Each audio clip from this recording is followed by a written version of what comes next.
দেশের সাথে টাকার এক্সচেঞ্জ রেট একরকম থাকে না, কোনো দেশে থাকে নাই, শ্রীলঙ্কাতেও থাকে না, একমাত্র বাংলাদেশে থেকেছে। তা আপনারা কি কোনোদিন কেউ এটা বলেছেন? এটা তো বিস্ময়কর ব্যাপার। তাহলে এটা একটু আমাদের অর্থমন্ত্রী, বাংলাদেশ ব্যাংকের গভর্নর, ওনাদেরকে কেউ একটা কথা বলেছেন? এটা একটা বিস্ময়কর ব্যাপার। বিশ্বাস করেন এখানে যারা ইকোনমিস্ট আছেন, আপনারা চিন্তা করে দেখেন, চিন্তা করে দেখেন। তারপরে এরকম বলি,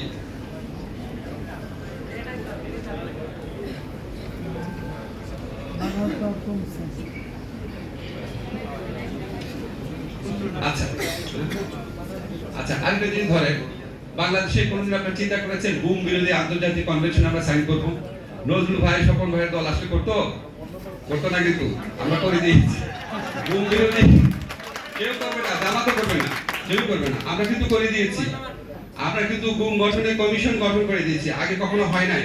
তুলি কমিশনের কাজের ভ্যালিডিটি প্রশ্ন করেছেন, তুলি একটা কথা বলেছেন ইন্টারেস্টিং, তুলি কিন্তু আমার বোনের মতো।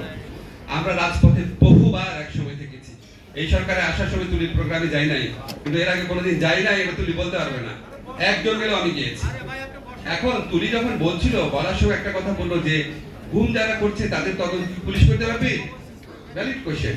তুলিকে সামনে রেখে আমি প্রশ্ন করি, এই জন্য গুম কমিশনে সাবেক আর্মি অফিসার রাখার প্রস্তাব করা হয়েছিল, আর্মি অফিসার রাখা হয়েছিল। আর্মি অফিসারকে প্রশ্ন করতে পারবে।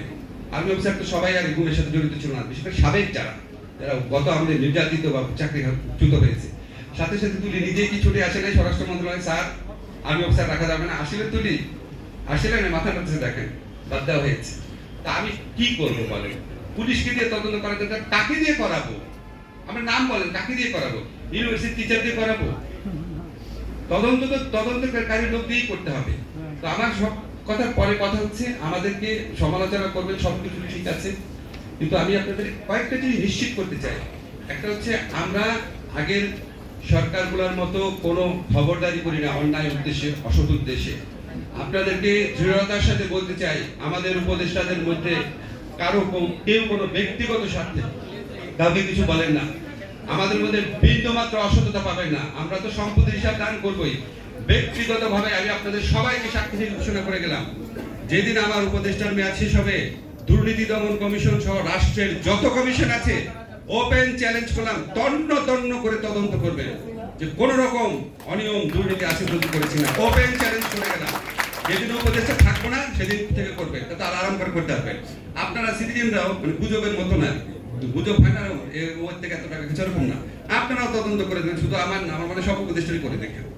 এটা আছে। আর হচ্ছে আমরা অনেক কাজ করি, দেখেন একটা এক্সাম্পল, এগুলো বলা ঠিক না, তারপরও আপনাদের মনে হতে পারে যে আগের মন্ত্রীদের তো দেখেছিলেন, একজন মন্ত্রী ছিলেন 15 দিনে একবার সেক্রেটারিয়েট যেতেন।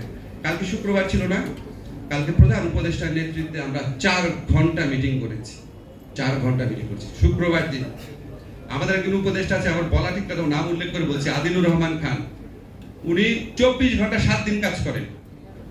ওনার বাচ্চার বিয়ে, ওনার বড় ছেলের বিয়ে, তার 2 ঘন্টা আগে মিটিংয়ে ছিলেন, গতকাল মিটিংয়ে 2 ঘন্টা আগের মিটিংয়ে উনি ছিলেন। আমরা চেষ্টা করি, আমরা সৎ থাকি, আমরা জানার চেষ্টা করি, কিন্তু আমাদের তো অযোগ্যতা আছে, অভিজ্ঞতার ঘাটতি আছে, আমাদের অযোগ্যতা থাকতে পারে, হতে পারে যে আমাদের চেয়ে অনেক যোগ্য লোক উপদেষ্টা পরিষদে আসে নাই, হতে পারে এটা, কিন্তু আমাদের চেষ্টার কোনো ঘাটতি নাই। আমাদেরকে সমালোচনা করবেন, কিন্তু শেখ হাসিনা সরকারকে যেভাবে সমালোচনা করতে ওইভাবে করেন না, একটু মায়া নিয়ে করেন। ধন্যবাদ সবাই।